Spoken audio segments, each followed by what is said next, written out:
ሰላም አለይኩም ወራህመቱላሂ ወበረካቱሁ። ዛሬ የማጫወታችሁ ረመዳንን እኛ አንድ ቀን ስንጾም እሱ የ10 ዓመት ረመዳን እንደጾመ ስለሚጻፍለት ሰው ነው ማለት ነው። ይህም ደግሞ የሚሆነው ከቀብር በታች ሆኖ ሞቶ ማለት ነው። በምን ምክንያት ይሄ ሊሆን ቻለ የሚለውን ኢንሻአላህ ቦታው ላይ ሄደን የማጫወታችሁ ይሆናል። ታሪኩን ምን ሰርቶ እንደሆነ ተከታተሉኝ። ይህ በተንቀሳቃሽ ምስሉ ላይ ተሰልፈው የምታዩዋቸው ማፍጠሪያቸውን ለመውሰድ የተሰለፉ ሰዎች ናቸው ማለት ነው። ተቅሪበን እስከ 300 ይሆናሉ ማለት ነው። ከረመዳን አንድ ጀምሮ እስከ መጨረሻው ረመዳን በዚህ መልኩ እየመጡ ማፍጠሪያቸውን ይወስዳሉ ማለት ነው። ይሄ ደግሞ የሚያስፈጥራቸው ሰው ለአመታት አስፈጥሯቸዋል። ከ2 ዓመት በፊት ግን ወደ አኼራ ሄዷል። ግን ይሄ መልካም ስራው ቀጥሏል። በምን ቀጠለ? በመልካም ሚስቱና በመልካም ልጆቹ ምክንያት ማለት ነው። መልካም የሆነች ሚስት ማግባት ለዚህ ነው የሚጠቅመው ማለት ነው። ሞተህም ትጠቅመሃለች ማለት ነው። ሷሊህ የሆነም ልጅ ይሄው ነው ጥቅሙ ማለት ነው። ረሱል ሰለላሁ ዐለይሂ ወሰለም እንዳሉት ኢዛ መተ ብኑ አደም ኢንቀጠዐ ዐመሉሁ ኢላ ሚን ሰላስ ብለዋል። የአደም ልጅ ሲሞት ስራው ይቋረጣል 3 ሰዎች ሲቀሩ ማለት ነው።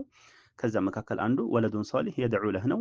ሷሊህ የሆነ ልጅ ወለደ ለሱ ዱዓ የሚያደርግለት ማለት ነው። ዱዓም ከማድረግ አልፎ ደግሞ እንደዚህ አባት የጀመረውን መልካም ስራ የሚያስቀጥል ሲሆን ያ አላህ ትልቅ እድል ነው ማለት ነው።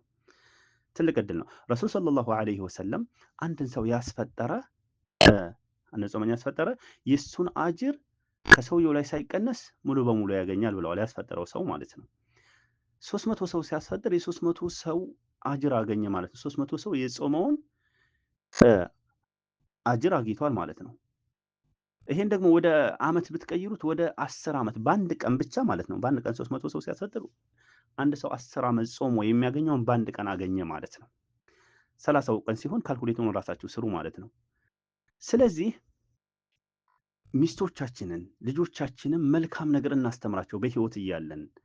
አንተ ተስገብግበህ ቋጥረህ የያዝከውን ብር ስትሰድቅ አላዩ ስታስፈጥር አላዩ አንተ ከሞትክ በኋላ እንዴት አድርገው ነው ሰደቃ የሚያደርጉልህ? እንዴት አድርገው ነው መልካም ነገር የጀመርከው መልካም ነገር ከሌለ እንዴት ያስቀጥሉልሃል? ይሄ ዛሬ ላይ ተስገብግበህ የያዝከው ብር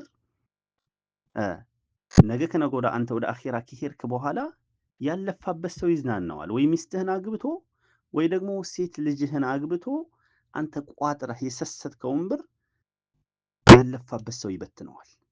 ይሄ ሆኖ የሚታይ ነው። ስለዚህ በህይወት እያለን ለልጆቻችን ለሚስቶቻችን መልካም ነገር እናስተምር። ባረከላሁ ፊኩም። ሰላም አለይኩም።